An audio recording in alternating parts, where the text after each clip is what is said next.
Hey folks, welcome back. Okay, so just so I'm clear, legally you can fly the drone within city limits if you're doing it privately, so within your own property. Yeah, so if you want to fly in your backyard, you're Yeah. more than welcome to.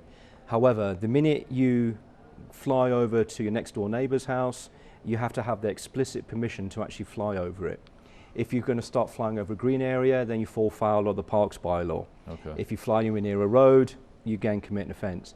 So unless you're on something like an acreage, which majority of those are outside the city, Yeah. the basic rule is don't fly within the city or join something like MAC, and you can fly wherever they are set up. So, but other than the airport itself, flying near an airport, within I think it's 9 kilometers of an airport. Yeah, is that right? it's 5 nautical miles or roughly 9 Okay. kilometers. So would these be fines or are these criminal charges? If I'm flying in my neighbor's backyard, maybe taking photos, which is kind of, frankly, a perfect thing to be doing. Yeah. Is there a criminal charge there? Potentially, yes. If you're flying within the controlled area of the airport, then you are committing an offence of endangering aircraft, potentially. Yeah, airport for sure, easy. Yeah. Anywhere outside of that, what we're looking at is within the 9 nautical miles for commercial purposes, then you fall foul of Transport Canada regulations. Right. And what we would do is entering into an investigation in concert with Transport Canada.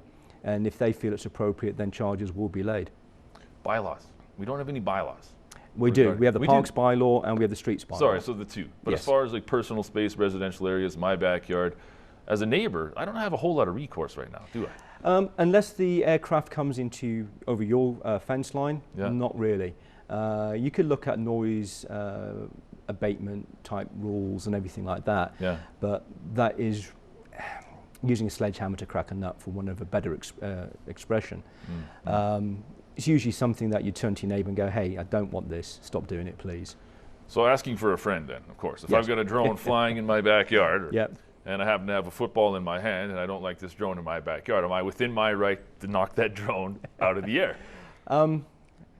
As long as it's coming from your backyard and it's happening in your backyard, Yeah. I think that would be a reasonable course of action if that's what you want to do. I'm not encouraging it. No, it seems like a bit of an asinine thing to do, frankly. Yeah, I think a exactly. conversation is probably a better way to do it. Absolutely, yes. So property line wise though, Yep. my fence lines, my property line, Yep. it's going up to the stars as far as the height's concerned? Essentially, yes. The actual altitude that these devices can go up to is dependent on the lifetime of the battery. Yeah. There was a YouTube video a couple of years ago of a guy from Sweden who basically pushed it all the way up. It went to several thousand feet. 1,000 feet. Before it ran out of gas, and unfortunately what goes up will come down. Yeah. And if you've got no gas or no power, Yeah. it's going to come down at the speed of gravity. So that, Spooky. That's a pretty quickly, probably terminal velocity moving projectile. exactly, and that's going to land somewhere. You don't want it landing on your head. So we want people to enjoy these devices, but do it safely. Yeah, If absolutely. you're going to fly in your backyard, great. Don't go into other people's yards. Yeah. But we really do encourage people go to that MAC website, and it is very simple, maac.ca. So that'll tell you, as far as that website will of course tell you as licensing that's required if you have drones of a Yep. certain size. I think it's 2.5 kilograms. Yeah, anything under 2.5 kilograms is Yeah. classed as essentially a toy. Okay. Anything above 2.5 kilograms, you're starting to look at Commercial use. commercial use. Okay. So you need what's called a specialist flight operations certificate, Okay. and you need that to fly in certain Okay, areas. fair enough. So tell me a bit about how the Calgary Police Service is employing the use of drones to help fight crime and everything else. So the Calgary Police Service entered into a trial period last summer. We purchased 2 craft, DJI Phantoms, which most people have seen. cool. Them. Yeah, it's a quadcopter with Okay. a HD camera on the front, Okay, similar yeah. to a GoPro.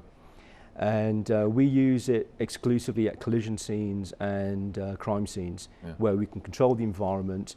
And we have this Specialist Flight Operations Certificate, or SFOC, Okay. and that allows us to do certain things that the general public can't do using these devices. Fascinating. So what we use them for is essentially just evidence gathering. By changing our perspective, it gives us a different look at what we can find actually at the scene of a collision or a crime scene. To put the public at rest, we Yeah. don't use it for surveillance. We're not allowed to use it for surveillance, and Okay. it's actually banned through our SFOC. That seems fair.